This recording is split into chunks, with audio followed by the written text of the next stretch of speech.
President, kaliwanagan lang po, manifestation lang. Tungkol po yung nangyari kahapon at marami pong kumakalat sa social media na ako'y lumipat na sa majority. Hindi po totoo yan. Nananatili po ako sa minority group at hindi po ako alis dito. At yung pong motion ni Senator Zubiri kahapon ay sinusuportahan ko po. Hindi ko lang po ako nakapagsalita kahapon. Kala ko may botohan. Ngayon pala wala naman. Hiling ko lang po dito sa Senado, sana magkaisa tayo. Iwasan ang bangayan, ang dami-dami natin bisitang pari dito. Palakpakan po natin sila para ipagdasal po kami na magkaisa na kami para maibalik ang dangal ng Senado. Maraming salamat po.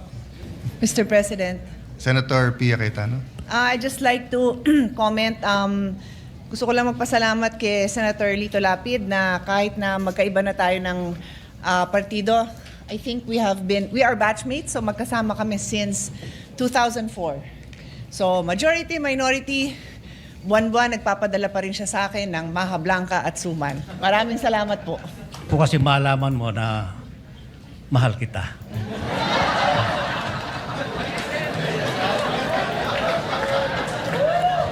What does the brother say?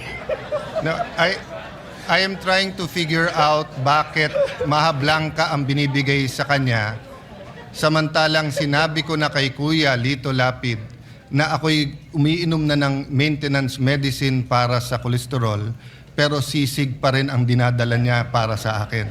So iniisip ko kung mahal din niya ako o si Senator Pia lang ang kanyang mahal.